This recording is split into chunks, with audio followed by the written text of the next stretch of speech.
भारत के हजारों त्योहारों में से मकर संक्रांति ही एकमात्र ऐसा प्रमुख त्योहार है जो हर साल एक ही तारीख यानी कि 14 या 15 जनवरी को ही आता है, जबकि बाकी त्योहार हर साल अपनी तारीख बदलते रहते हैं। मकर संक्रांति सिर्फ पतंगबाजी और तिल गुड़ नहीं, बल्कि इस दिन के पीछे एक गहरा कॉस्मिक साइंस छिपा हुआ है, जिसे आज की मॉडर्न साइंस भी मानती है। आज हम मकर संक्रांति की उस मिस्ट्री को डिकोड करने जा रहे हैं जो शायद ही किसी को पता होगा। और इस वीडियो के अंत में मैं आपको बताऊंगा वो 3 सबसे बड़ी गलतियां जो इस दिन आपकी ऊर्जा को नुकसान पहुंचा सकती हैं। मकर संक्रांति का सीधा संबंध पृथ्वी की गति और सूर्य से है। विज्ञान कहता है कि पृथ्वी अपनी धुरी पर लगभग 23.5 डिग्री झुकी हुई है। इस दिन 3 रहस्य होते हैं। मकर संक्रांति के दिन सूर्य धनु राशि से निकलकर मकर राशि में प्रवेश करता है। यहीं से उत्तरायण शुरू होता है, यानी सूर्य उत्तर दिशा की ओर बढ़ना शुरू कर देता है। दूसरा, इस दिन रातें छोटी और दिन बड़े होने लगते हैं। विज्ञान के नज़रिए से उत्तरी गोलार्ध यानी कि नॉर्थर्न हेमिस्फीयर में सूर्य की किरणें सीधी पड़नी शुरू हो जाती हैं, जिससे ठंड कम होने लगती है और प्रकृति में एक नई जान आ जाती है। और तीसरा सबसे इम्पॉर्टेंट है कि ये त्यौहार चंद्र कैलेंडर की बजाय सौर कैलेंडर पर आधारित होता है, इसलिए ये हर साल 14 या 15 जनवरी को ही पड़ता है। लेकिन आप तो ठहरे एक जिज्ञासु व्यक्ति। आप ये सोचते हैं कि जब सभी त्यौहार चंद्रमा पर आधारित होते हैं तो ये सूर्य पर आधारित क्यों होता है? देखिए, भारतीय कैलेंडर चंद्र सौर्य होता है, यानी कि इसका मतलब होता है कि हम चांद और सूर्य दोनों की चाल से देखते हैं कि हमारा जो कैलेंडर है वो कैसे बनने वाला है। चंद्रमा जो है वो मन का प्रतीक होता है। हमारे शास्त्र कहते हैं कि चंद्रमा मनसो जातकः, चंद्रमा मन का स्वामी है। चंद्रमा की जो कलाएं हैं वो लगभग 29.5 दिन में बदलती हैं। इसलिए मानसिक और आध्यात्मिक शांति वाले त्यौहार जैसे दीपावली, होली, करवा चौथ चंद्र तिथियों पर आधारित होते हैं। वहीं सूर्य जो है वो आत्मा और जीवन का प्रतीक होता है। सूर्यदेव जो है वो ऋतुओं के स्वामी कहे जाते हैं। अगर हम सिर्फ चंद्रमा के हिसाब से चलते तो हर त्योहार की ऋतु ही बदल जाती। जैसे कभी दीपावली भीषण गर्मी में आ रहा होता। जो मकर संक्रांति है वो एक सीजन चेंजिंग इवेंट है। इस दिन सूर्य उत्तर की ओर बढ़ना शुरू करता है, जिसमें सर्दी खत्म होती है और फसल काटने का समय आता है। ऋतुओं का त्योहार सूर्य से ही चलता है, इसलिए इस त्योहार को सौर्य पर आधारित रखा गया ताकि किसानों को खेती और मौसम का सही जानकारी मिल सके। अच्छा, क्या हमारे ग्रंथों में भी इसके विषय में कुछ कहा गया है? तो शास्त्रों में मकर संक्रांति और उत्तरायण को बहुत ऊंचा दर्जा दिया गया है।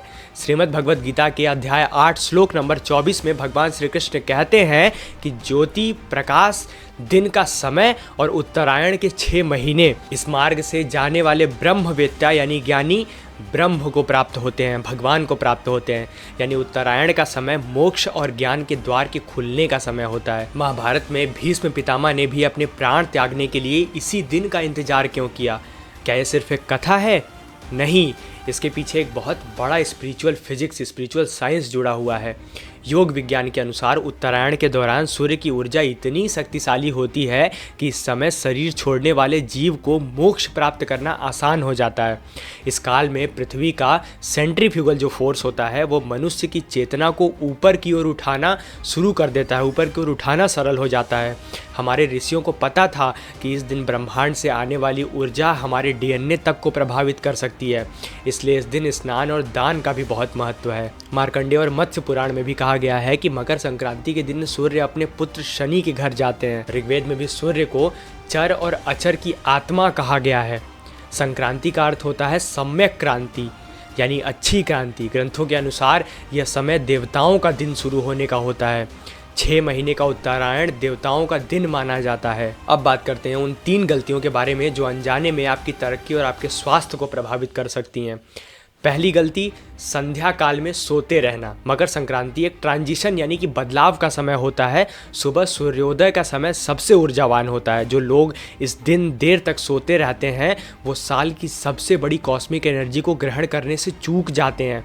इस दिन ब्रह्म मुहूर्त में उठकर स्नान करना अनिवार्य होता है और ये वैज्ञानिक भी दृष्टिकोण से बहुत सही है। तो इस दिन आप देर से उठने वाली गलती तो बिल्कुल मत कीजिएगा। दूसरी गलती है तामसिक भोजन का सेवन। विज्ञान कहता है कि ठंड के अंत में शरीर का पाचन, जो डाइजेशन सिस्टम हमारा होता है, वो संवेदनशील होता है। तो इसमें जो तिल और गुड़ खिलाया जाता है इसमें भरपूर मात्रा में कैल्शियम और आयरन होता है जो शरीर को गर्मी और नमी देता है। इस दिन मांस, मदिरा और तला भुना खाना ये सब नहीं खाना चाहिए। आपके नर्वस सिस्टम को भारी कर देता है, जिससे आप दिन में सकारात्मक ऊर्जा महसूस नहीं कर पाते।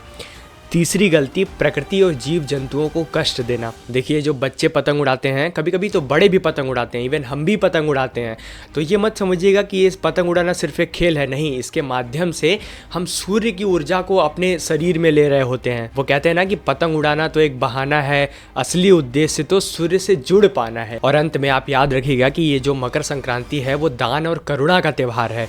तो अगर आप दुकान पर जाते हैं, ऐसे पतंग खरीदते हैं या फिर ऐसे मांझे खरीदते हैं जो दूसरों को नुकसान पहुंचा सकते हैं, मांझे हम भी खरीदते हैं, पतंग हम भी उड़ाते हैं, लेकिन आप कोशिश कीजिएगा कि आपकी वजह से किसी को कष्ट ना पहुंचे, क्योंकि ये वो दिन होता है जब हम सबसे ज़्यादा दान करते हैं। लेकिन अगर हमारी वजह से किसी को कष्ट पहुंचता है तो इस दिन का पूरा जो प्रभाव होता है वो बिगड़ जाता है। तो इस मकर संक्रांति आप इन 3 बातों का विशेष ध्यान रखिएगा और खूब पतंग उड़ाइए और तिल गुड़ की मिठाइयाँ खाना मत भूलिएगा। हर हर महादेव।